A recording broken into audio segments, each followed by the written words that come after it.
There we go. We're doing it. This is No Laugh Track Podcast, episode, holy cow, 489. Yes, my name is Justin Severson. I get to host this each and every week here at Acme Comedy Company in Minneapolis. My guest this week has not sat across from me on this stage in 10 years, a decade. It's been a decade. A decade. I just came back to check in on the pod and see how you're doing. I'm still here. We still here on the same stage magically. We still exist. It's this icy Brigadoon. Yes, the only thing that's changed is last time you were here, James Adomian, is we used to bring out a couch. We used to sit. The guest would sit on a love seat when we recorded, and now you get a chair that looks like in a table that looks like you're in school, ready to take some lessons. Yeah, it looks like you're falling asleep at your desk, taking notes, or it looks like this is like a TV tray kind of interview. Yes, that's right. That's right. Would you like some more tea? Wouldn't mind it. I'm living in a world of tea these days. So here we are. We're back. 10 years. The last time you did it was, like I said, 489, episode 32. We were episode 32 back then. Hadn't even done it for a year yet. Wow. And yes. You're on weekly? Yes. Wow. Yes. So it's been 457 weeks. Yes. Wow. Okay, yeah. that breaks down. Yeah, we've missed some. A decade. Yeah, we've missed some here and there, but yeah, here we are. We're back. Thank you for being here. When I saw your name on the board in there that you were coming back, the scheduled comedians, I was so freaking excited. So. Oh yeah, really fun. So let's do this. First of all, you used the phrase weather mistake right before we started recording. Yes. Weather mistake. So, what was your weather mistake coming to Minnesota? I was looking at the weather obsessively because I know it's winter, and I was like, how cold is it going to be? Yeah.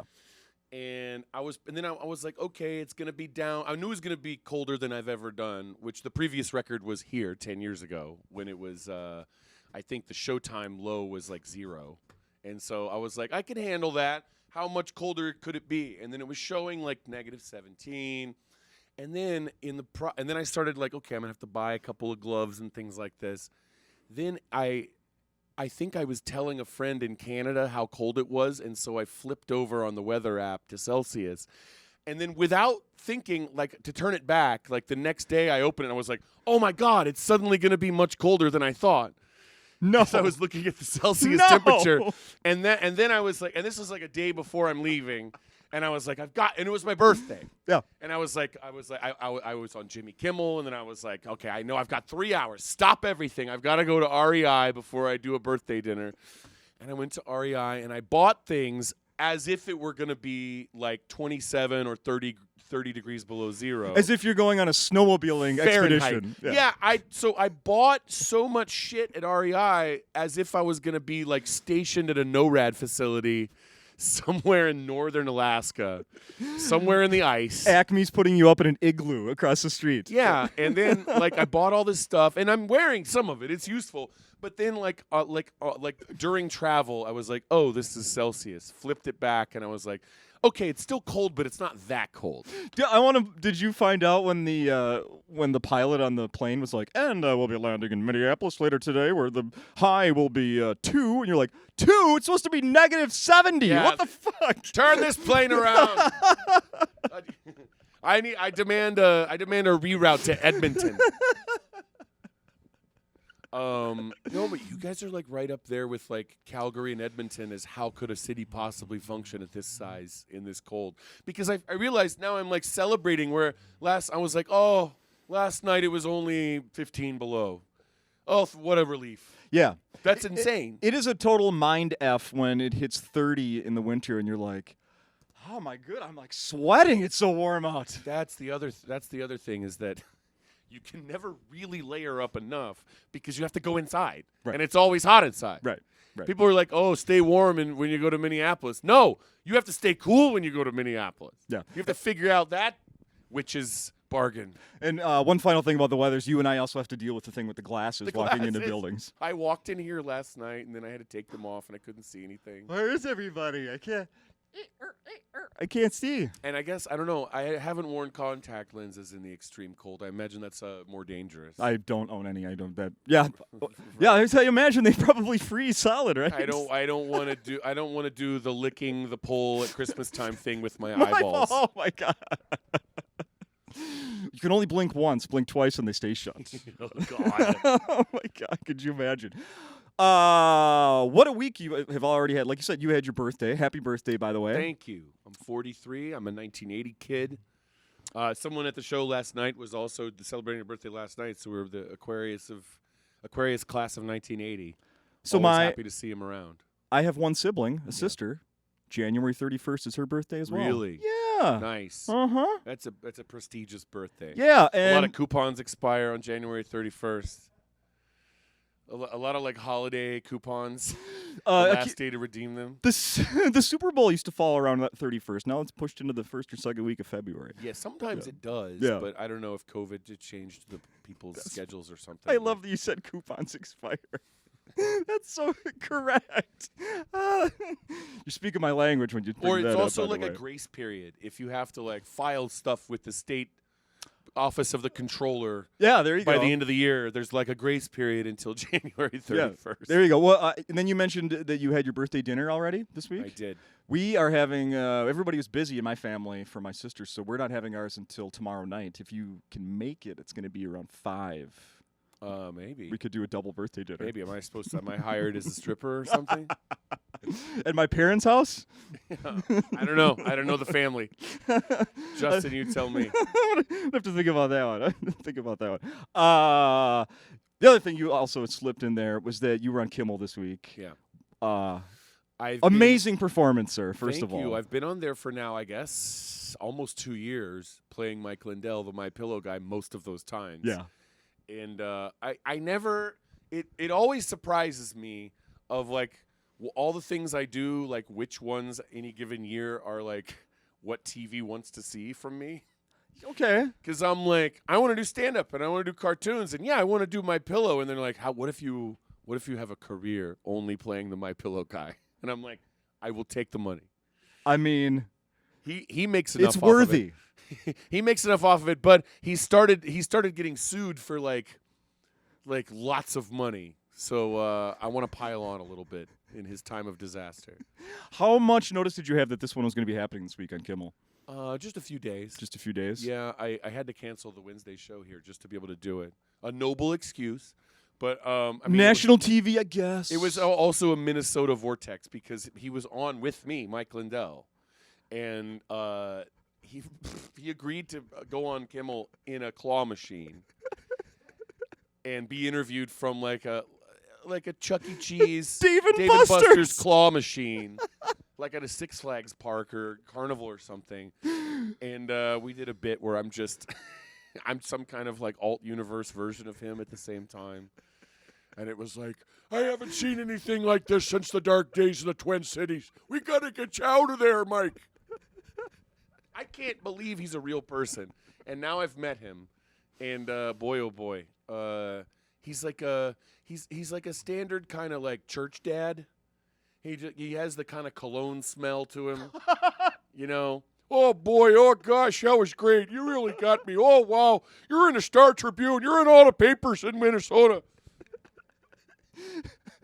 I noticed here we're in the shadow of the Star Tribune here at Acme. We are. Hey, it's all connected. It looms over us like the Tower of Sauron. I mean, it's all connected, no doubt. This week wasn't the first time you've met him.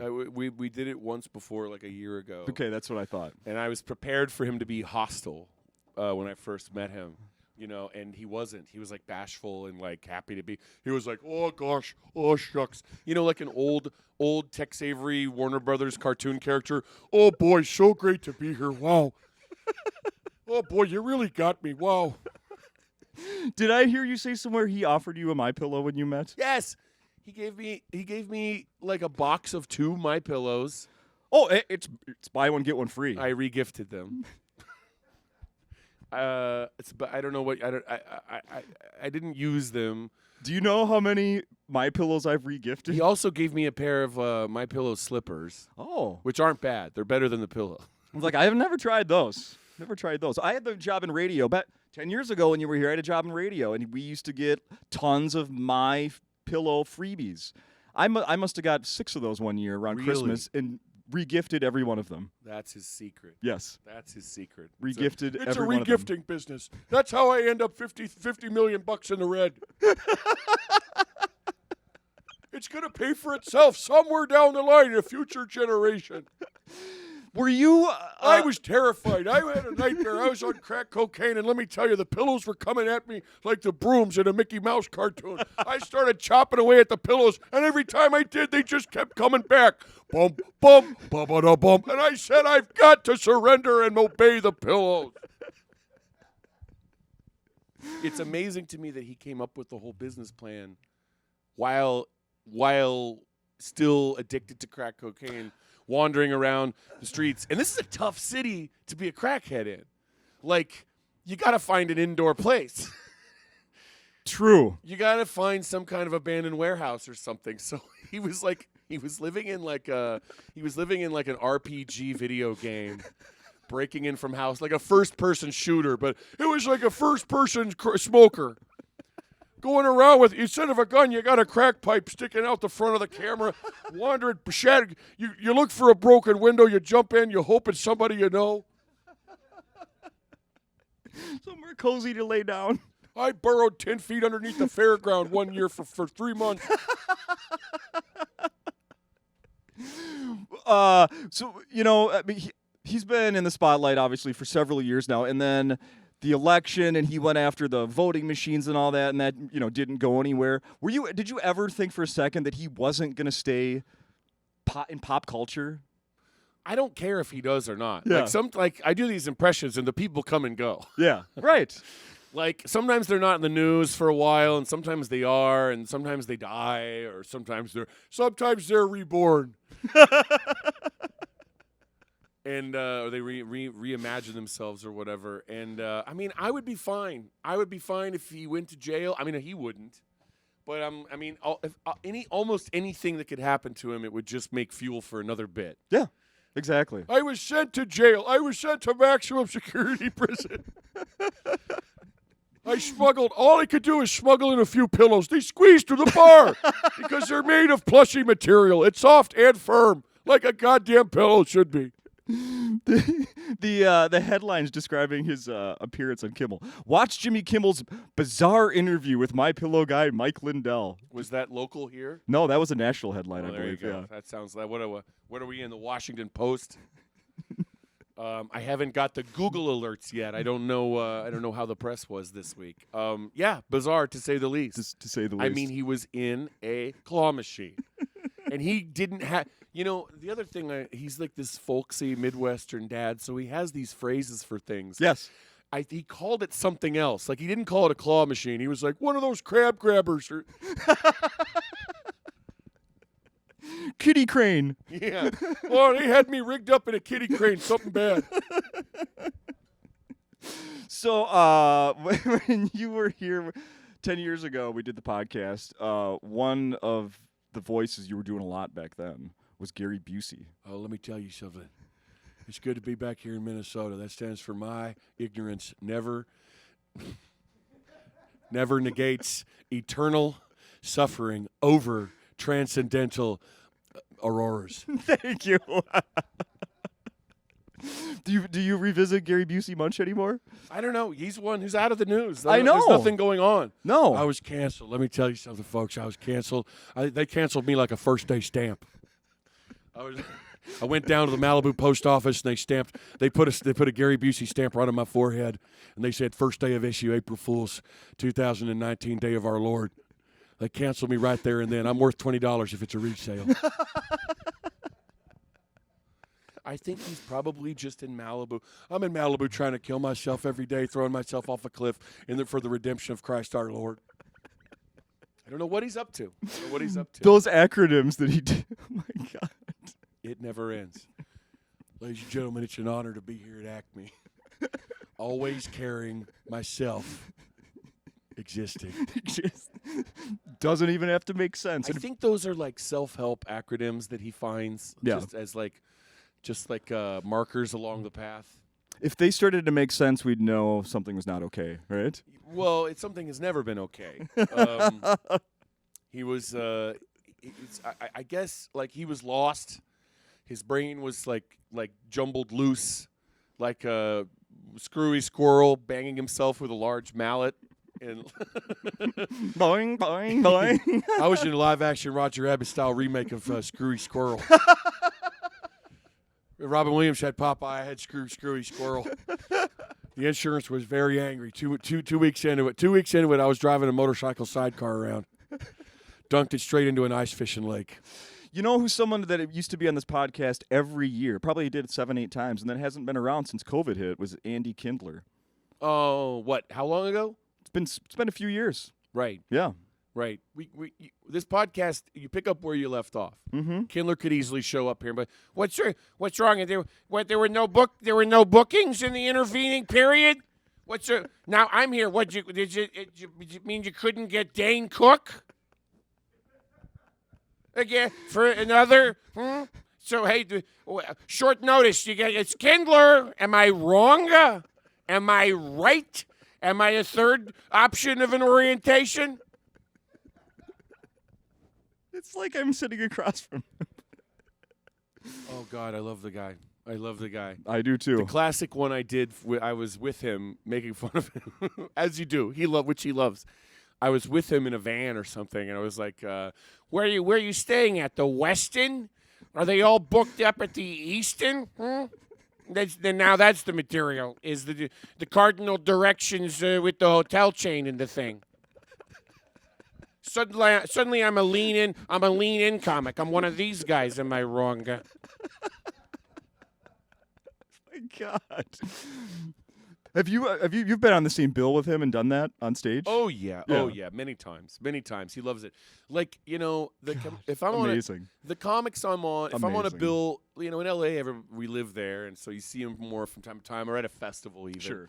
But like if I'm on the show with Andy Kindler or Eddie Pepitone or Todd Glass, it's gonna come up. Yes. Todd's done this podcast. Well, so has Eddie Pepitone. But Honestly, seriously, of course I have. And I've got one note. Acme is a great place. The ceilings are low. But is there any way you could turn the lights down and maybe lower the ceiling a little bit more? The ceiling needs to be cut. Bring it down. Trust me, honestly. I'll unscrew. I see about 50 light bulbs in here. I'll go up and I'll unscrew every light bulb. And we'll lower the ceiling. Trust me on this. Honestly, if you can't lower the ceiling, you've got to raise the fucking floor. Honestly, and you do it, and it's like the whole building is like collapsed halfway, and he's like, honestly, it's a little bit better. people, when they take the time to do it this way, it's the right way. Honestly, I mean, to George Carlin, this is the way a comedy club should look. To George Carlin. James, one of the times he did the podcast with me, I have this bag that I carried like my notebook and some crap with to the podcast. Same one, 10 years? Oh, I might have mixed it up. Sure. A bag. A bag. I carry a Dusty bag. bag. And I had it sitting, it was leaning on the chair when Todd Glass and I were about to record. He get obsessed about it. He made me move it. Oh, yeah, he does that. Yes. Honestly, could you put that somewhere else? Yeah. I mean, it's bothering me aesthetically. Yes. Because it was bothering him aesthetically. He does that to me, too. I'll go do his podcast at his house. And he now, every time I go there, he lives in a smaller and smaller part of the house. He like rents out more and more of it to other people, my. and now Sure. he has one room that he's in, like a hotel room. It's gotta And, but he's got still his podcast studio there, and you come in and you're hungry, right? Because it's like dinner time. You do a podcast, so you have a little something you're finishing off, and he's like, "Could you get that shit off the table?" He doesn't like messes. Right. He doesn't like messes or lights. So freaking funny. Oh, my God. Pepitone's been here. Yeah. Yeah, he I love the guy. Whenever we're on a show, we do a bit where I interrupt him as his estranged brother, Freddie Pepitone. Freddie. Yeah. So he's on the stage, and I'm like, I didn't come down for this. I came all the way down. I'm the diametric opposite of you, and you know it. And then he's like, Freddie, you have no business horning in. I'm entertaining these young fucks. And then it's like, you call this entertaining? Oh my Every one of them can't wait to get out of this room and back to a life that they have where they are loved instead of berated. Oh my God. Goes on and on. Yes. We can't. I mean, the magic of Eddie Pepitone. Very fun to do. Oh, I can't only imagine. Oh my God, I would love to see that And I just live. take the opposite opinion on everything. Right. I'm a moderate conservative. I like the money I have. I deserve it. The working people aren't working hard enough. My God. And I'm very happy with my sex life. There's there's something we briefly started talking about before we were recording, and that's there's a balloon floating across the country right now, a Chinese my God. surveillance balloon. Thank God. I don't know. I had CNN on the way I over wasn't here. ready for this news. You know how there's news that you're ready for? Sure. First of all, I'm like, why didn't they do this before? Or don't they have like higher altitude satellites? This is China. They're ahead of us in many ways. They should be able to spy on us less obviously. Yeah, where a farmer doesn't look up and see it. Right. Yeah. Oh, there's trouble. That's not one of ours. No, that's the Chinese right there. Uh-oh. Mother. Mother, bring me the red phone. Exactly. So there's a balloon floating over. Experts are saying, we should shoot it down. Don't shoot it down. What if there's another one? What is it? What information is it taking right now? They say it's over Montana. It's over Montana. It's headed eastwards. Is that right? So if you're spotting it, you could triangulate where the weather balloon is. I've done that. I could try. I did that. I did that on the set of Abraxas. I was able to track a weather balloon by simple triangulation. I'm underwater demolitions team. A weather balloon doesn't faze me. You see that up on the sky, you're in Montana, it's heading eastbound. You know it means it's already over the Dakotas. And you know what that means, McMahon. It's heading to Minnesota. Jesse, name other cities that are east of where we are right now. Well, you got Milwaukee, but I have no respect for it. Milwaukee is like St. Paul if you dumped it in coffee. Everything there smells like urine. And I like urine, but I like it to smell like water. Why? Because I'm a Navy SEAL. The official story is that it's a Chinese weather balloon. I'm not buying it. Can you imagine a universe in which I would buy it? The first cover story they put out on CNN, that it's a Chinese weather balloon and we've got to blame China. Been there, done that. I think we know the facts. Yes. We know the facts. There was a joint project in Wuhan, China. That's right. That's where they developed COVID. We know it was an American-Chinese operation.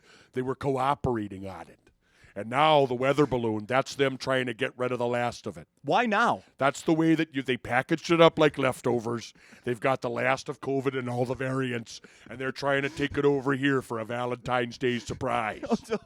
So it's the timing of Valentine's Day. It's a Chinese Valentine balloon, and it's got all the COVIDs as if we ordered takeout. Jesse, what do you think? Should we have shot it down? Yeah, we should have shot, of course, but we're going to shoot it down. As soon as it comes over the state of Minnesota, I'm a former governor. That means I still have a secret rank in the National Guard. You realize there's National Guards battalions that swear loyalty to me? Jesse, I heard an expert on the radio talk about that if maybe the government's waiting to shoot it down over a body of water. Is that fair to what's living in the water? Well, we've got lakes here. I think they should. What better than to shoot it down right here? Then you can shoot it down and fashion it into an ice fishing hut.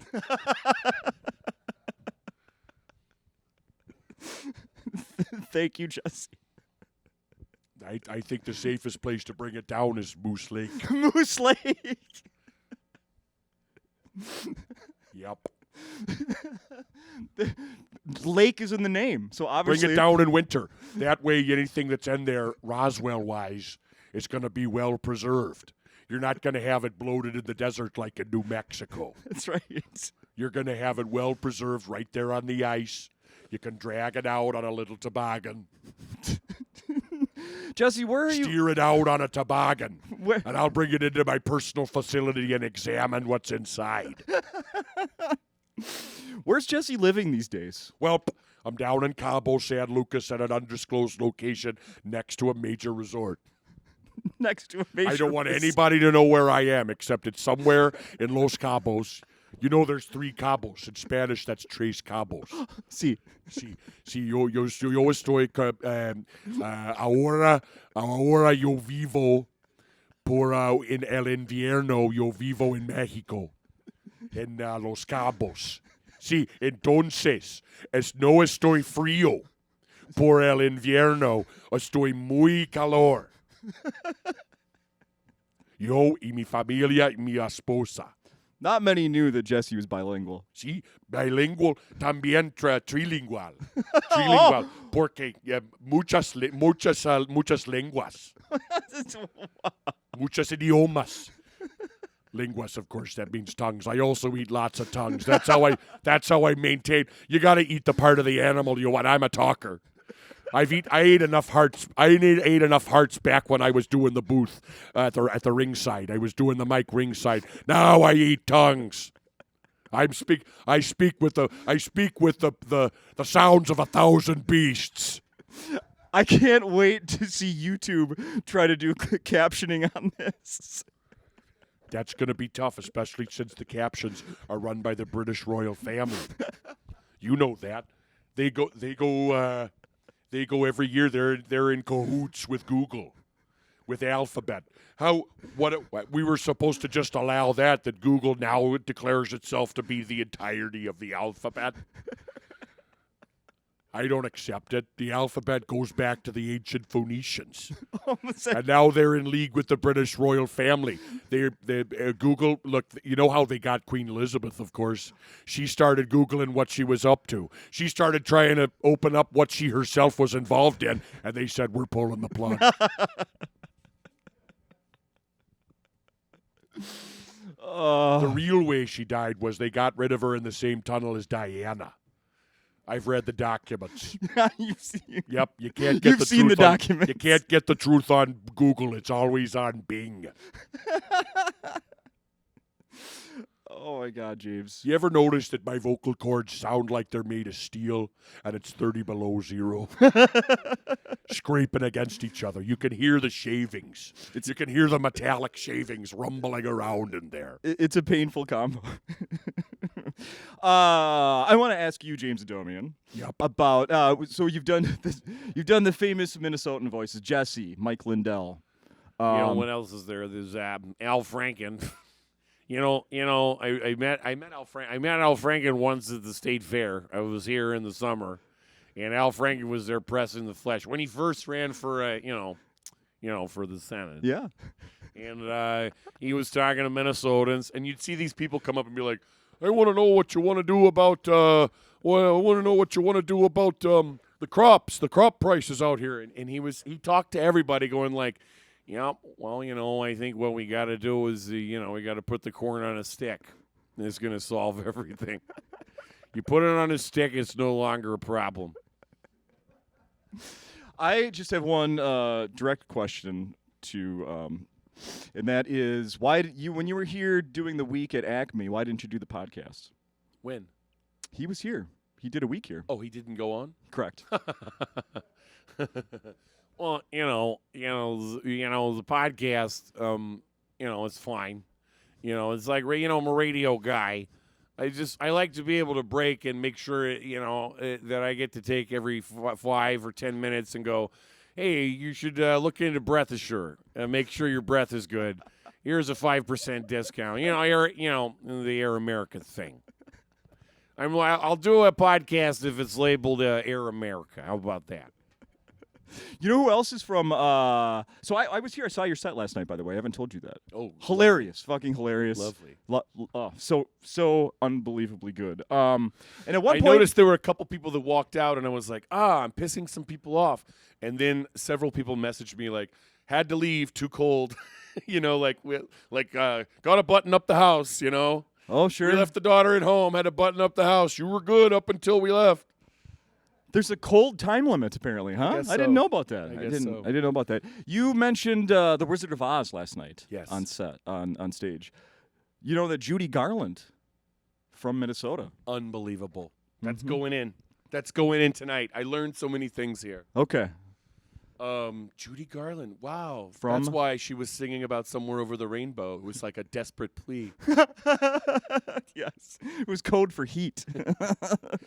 I'm so cold here. Yeah, it's like fuck the land of Oz. She would have been happy just to escape to Kansas. Exactly. I don't want you to do it now, but you do a voice from. Well, I mean, you can do it if you want, but the part that you do on stage of the guy who pokes the witch. You killed her. Holy fuck. Hail Dorothy. And it stands out because it's just like, what? Where did they get this guy? Right. Nobody knows anything about him. Hail Dorothy. Hail Dorothy. And then all of them sing that song. Oreo, yo. And there's lyrics to it, I found out. Oh. It's, oh, we love the old one, meaning the witch. Oh. They love her, or they have to say that they love her. She requires it. Well, of course. This is the full mythology when you pick up the book and read it. Did you? Just side note. Did you see somebody's redoing Wizard of Oz? Oh, great! Yeah. Perfect. I Yeah. hope it's going to be a sassy Shrek-like reboot. Hopefully, they can get James Franco for it. I know one thing. It's gonna be sassy. Yeah, I hope that it's like I hope that it's the Wizard of Oz with cell phones, and that everybody's like, I just got a text from the wizard. You're not sure it's a wizard because he uses a different username. Hey, maybe this will be Johnny Depp's big comeback. Would you hire Johnny Depp if you had a? No, who would Yeah. how would I cast a Wizard of Oz nowadays? Oh my God. Okay. All right. I could do this. Eddie Pepitone is the Cowardly Lion. Oh, I'm practically Burt Law already.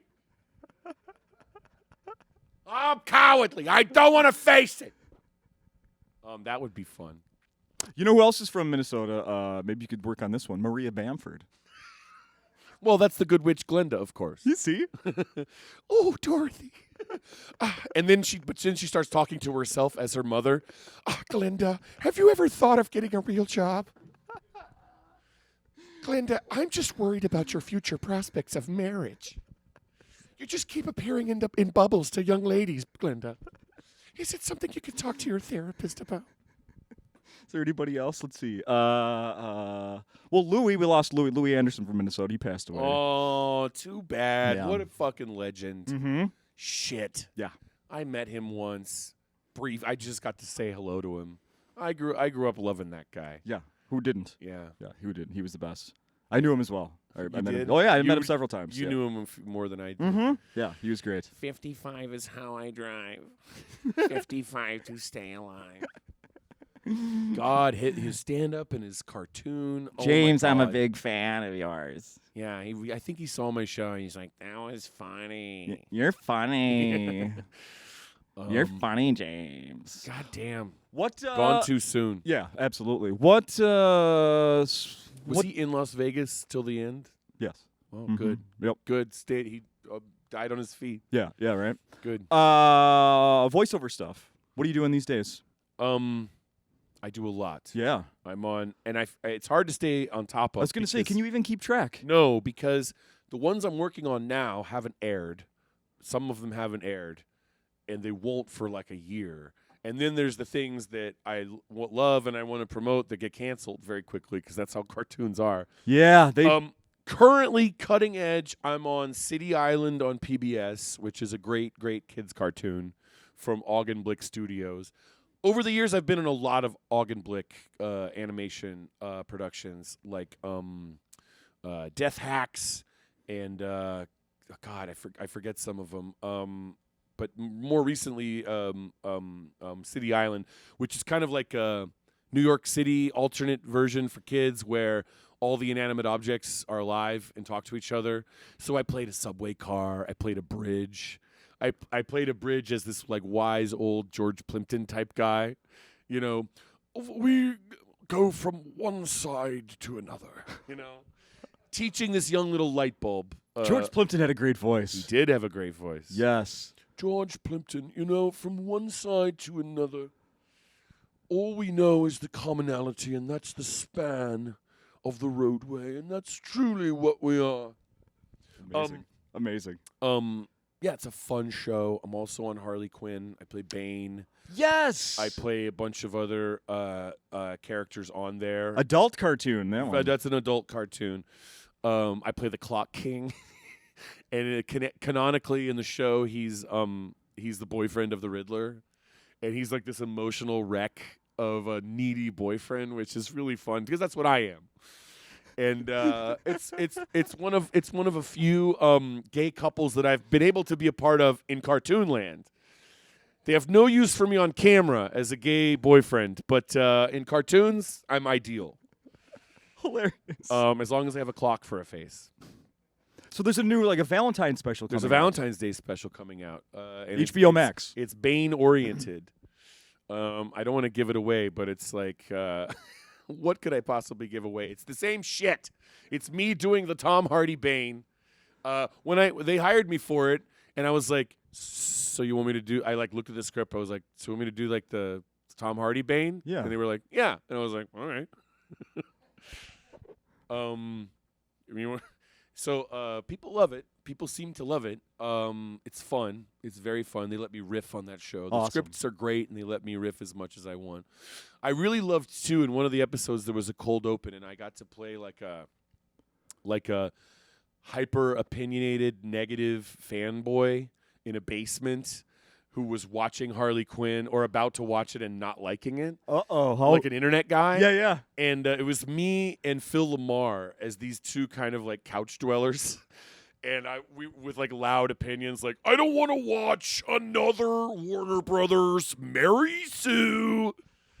And it was this cold open where we were shitting on the show before it started, and it was so fun. Oh my God, that's so awesome. So inside, and I don't really participate in that level of online, but I'm aware of it, you know. Right. Oh my God. They never get their time in the sun. So that was fun. They let me play games like that on Harley Quinn. That is fantastic. What else? What the hell else am I on? I'm on Inside Job, which just got canceled on Netflix. And is that connected to too many people not paying for Netflix? Maybe that's the excuse. I don't know. Also on HBO, I'm on Looney Tunes as the gangster with the tall hat who kidnaps Bugs Bunny. Kidnaps Bugs Bunny. Yeah. It's a great reboot of Looney Tunes, and they do a lot of the classic cartoons, and they just kind of redo them and update them, but with the same respect for what the humor is. Yeah. And Eric Bauza does most of the voices. He does Donald Duck. What an idiot. Come on, James. Get with the program. He does. How dare you, sir? Yeah. He does Daffy Duck and Bugs Bunny, and I think he does Porky Pig. He does a lot of the main Mel Blanc voices. And then I was that gangster character that's modeled after the old black and white cinema actor George Raff. So it's shut up, rabbit. Yeah. Shut up, shutting up. And I loved doing that as a child, and now I've gotten to do it on a couple episodes of the show. And the voiceover legend Fred Tatasciore plays the dumb, flunky, the dumb. His little sidekick. The big sidekick of the little boss. Yeah, okay, boss. Who gets everything wrong. Yes. And Fred Tatasciore, if you don't know him, he's like a voiceover legend, and it's so fun. We got to do that. I think we got to do those right before COVID. Okay. And so we did all that, literally, that was the week before everything shut down. We did all the Looney Tunes stuff, but that's out now, and I don't remember what's been canceled or not. Oh, well, shit. I'm on. How do you plug things that aren't out yet? I was on Close Enough, also on HBO. Oh, yep. Also canceled. This is fun. This is the fun part of. Do you have anything to plug? Well, I did. Excuse me. I got one final thing we're going to talk about here. Yeah, I love it. I searched your name on eBay. Uh-oh. What do you think I found? Do you have any idea? On eBay, probably T-shirts from my old album, Low Hanging Fruit 2012, with the mustache where I kind of made myself look like the Anonymous logo? Oh, no, but I do know it because I have a copy of it Hey. that I think I bought from you at a show. It was before the act. That was in the twilight of. That sounds like me. Sell merch before the show. When No. When they still want it. No. It was at a different venue. It was at the Cedar in Minneapolis. You did a show with somebody. I bet it was a Comedy Bang Bang tour. Yes. At the Cedar Lodge? Cedar Room? It's called the Cedar Cultural Center. Cedar Cultural Center. I remember that was a fun show. I played Jesse Ventura there. Yes. I went to that. I think that's where I bought your album. Yes, and that was in the twilight of the era of physical CD albums. Yeah. I liked the way that looked. I liked that package. It was cute. We it's just really nice. we re-released it this last year. It was re-released and put back out on Apple Music and Spotify and all that. Oh, nice. I saw there's an Low-hanging album fruit. version now. There's Right? no vinyl album there yet. isn't. No, there should. Maybe there's a bootleg, like okay. like a Led Zeppelin concert. I'm selling them. Here's the truth. Yeah. So I want to tell you what I found on eBay. Your autograph. Oh, really? Yes. Why would anyone pay for that? They're probably getting less for it than. It's probably like Minnesota weather prices. It's like 20 below zero. James Adomian signed BoJack Horseman 8x10. Okay. $52. That's too much. Honestly, you could probably make an offer for that. Oh, I know this. You know what? There's paparazzi, and they're perplexed because I'm often around famous people, but I'm not famous. So, like, paparazzi will stake out a show or, like, a TV taping like Jimmy Kimmel or something, and they're there to see Ringo Starr or, like, Jim Gaffigan or whoever I happen to be on a show with. And then I walk by, and I'm on their list, but they're like, I kind of trained them because they would get pictures of me in like heavy makeup as George W. Bush from Harold and Kumar, like prosthetic makeup. And I'm like, I don't want to be known. I'm glad I was in that movie, but I don't want to. That's not what I want to be known for. So I told them, I was like, you know what? Get sexier pictures of me or get cartoons. So they didn't find any sexy pictures of me because they don't exist. But they found plenty of cartoon pictures. So now I've trained the paparazzi to bring me cartoon characters, and that's what I signed. But it's still not worth anything yet. Hilarious. So there's another one, Venture Brothers. I must have signed. Okay, sure. Another cartoon pick. It's probably the same guy. Oh, I guarantee it. Same price, but this is where things get interesting. A little more interesting. This one comes with a certificate of authenticity. Serious stuff there. I don't issue those. What? No. The Bureau of James Adomian Artifacts? It has a vial of your blood that comes with it. No, this one is autographed Adventure Time. Were you on Adventure Time? Was that a character? Yes. But here's the thing. $37.99. That's a discount. Discount. He didn't have as many lines. Is that it, you think? That was the character Ogdode, who had morphed into some kind of demon in Adventure Time. That's 10 years ago. Interesting. And then there's a cartoon president on DVD. Yes, that was a fun run. Yep. That was a fun run. Trump and Bernie live from Brooklyn, of course. Is that signed? No. Nope, Okay. on CD. On CD, sure. And then That's just they're tired of listening to it. That's my other album. No, That's these are new copies, not used. That's People- the comedy. I see. That's to buy new. Yeah. That's the Trump versus Bernie debate that I did with Anthony Atamanik. We did it here in Minneapolis. I forget the name of the venue. But we recorded it live in 20. What year was that? 2016. 16 in probably. New York. Yeah. Yeah. We were doing a second tour in 2020 and had to cut it short for COVID. That was fun. Some bitch. That was fun. We've gone over half an hour. I don't want to take up too much more of your time here. So That's fine. let's. I've got to go to the Grays. I'm having lunch at the Grays. Does that make sense? Because I've only heard of it and never been there, it must Sure. be nice. Okay. I'm gonna rub this in. Yeah. Mm-hmm. Is there anything else we should be mentioning besides coming to Acme to see you while there's still a chance? Yeah. When does this come out? As soon as possible. Hopefully today. Today. Hopefully. Oh yeah. Yeah. Well, I got 2 shows here Friday night, 7 and 9:30, and then also 2 shows Saturday, 7 and 9:30. And I always have a blast in Minnesota. This is my second time at Acme, and I really like the club. You're not on TikTok, is that correct? No, but a lot of my stuff is. Yes, a ton of it. Maybe I should get on, but I just haven't made time for it. I actually am trying to post less and be on the internet less, But boy, oh boy, the fans really don't really. That's no way to engage with them. When everybody else is doing the opposite these days. Yeah, I don't know how to. I don't know how to. Fair enough. But you use what? Instagram? Is that a good follow for you? Sure, yes, Instagram. Sure. Follow me on Instagram at Adomian. And I joined Mastodon and Vero. There's nobody there, but if you are, I'm on those places. I joined Mastodon the day everybody was talking about it. Sure. Have never looked at it. And it was fun to. I joined it and I posted a couple things, but it's fine. It's a fine thing, but nobody's on there. Yeah, no. No. I'll see you on Truth Social. Truth Social, sure. No. No, I'm looking for a nice new social media. I think a lot of people are, where you can just kind of post things and promote things and everybody shuts up. I think that's Eventbrite. I think that's the future of social media. Just Eventbrite. Yeah, where no one gets to comment. Is that what you're Right, saying? exactly. Perfect. This has been great. Let's do it hopefully sooner than 2033. I love, or why not? Let's make it the threes.